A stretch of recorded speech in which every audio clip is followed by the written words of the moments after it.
boys and girls, and happy Sunday. Welcome to Children's Moments with Miss Robin.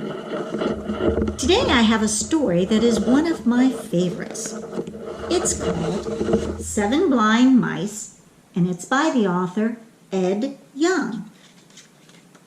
Well, we all know that if you are blind, what's the problem?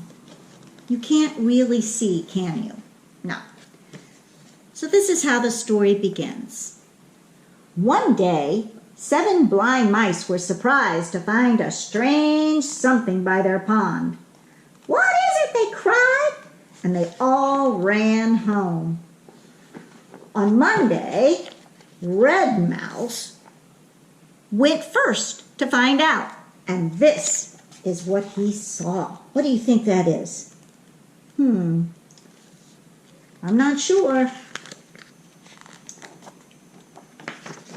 "It's a pillar," he said. But no one believed him.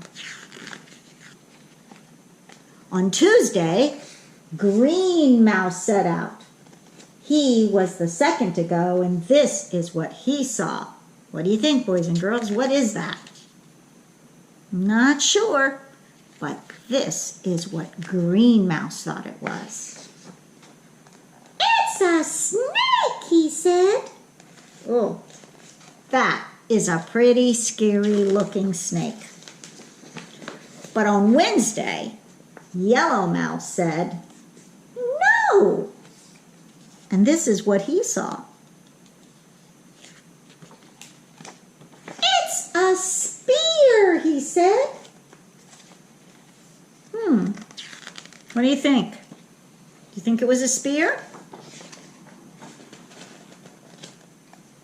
The fourth was Purple Mouse. He went on Thursday. And this is what he thought it was. "It's a great cliff," he said.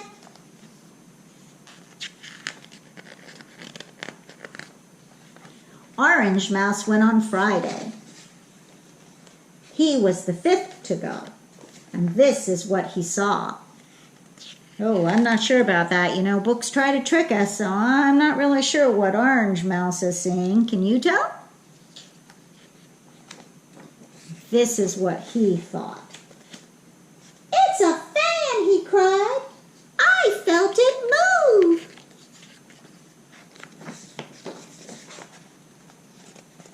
The sixth mouse to go was Blue Mouse. And this is what Blue Mouse saw, or felt. I guess none of these mice, I keep saying saw, but I don't guess any of them can see because they're blind. He went on Saturday and he said, "That's nothing but a rope." But the others didn't agree. They began to argue. "It's a snake, a rope, a fan, a cliff."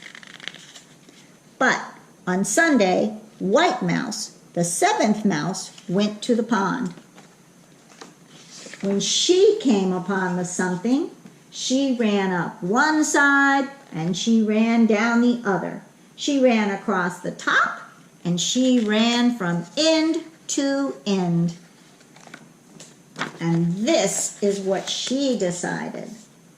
"Ah," said the White Mouse, "now I see what the something is. It's as sturdy as a pillar. It's as supple as a snake. It is as wide as a cliff. It is sharp as a spear. It is as breezy as a fan, and it is stringy as a rope. But all together, that something is an elephant." And when the other mice ran up one side and down the other across the something from end to end, they all agreed, and now they saw it too. And this story has a moral. And the moral of the story, which a moral is something we're supposed to learn from reading the story, the mouse moral: knowing in part may make a fine tale, but wisdom comes from seeing the whole. Well, boys and girls, I know you're thinking right now that, yeah, Miss Robin, this might be a great story, but what does that have to do with children's moments in church? Well, I'll tell you, when I read this story for the very first time, it made me think of a lot of things that I think have to do with church and what we learn here. Number one, when we look at a problem, when we're making a decision about anything, we have to know that there are many, many parts. And each of our mice saw, or really didn't see, even though I keep using that word, they felt a different part of the whole decision of what was at their pond. And they couldn't make a determination of what it was because they didn't see all the parts.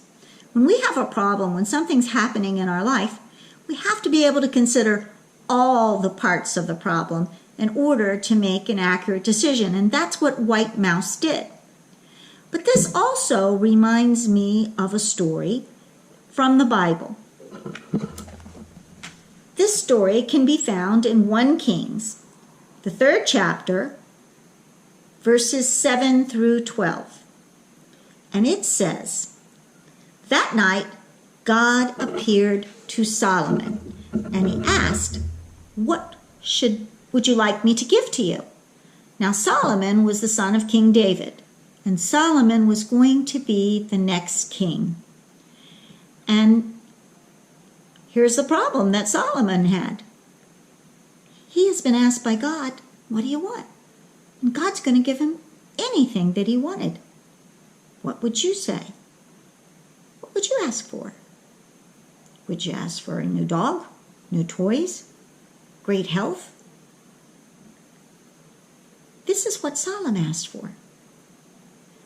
'You always showed great love for my father David, and now you have made me succeed him as king. O Lord, fulfill the promise you made to my father.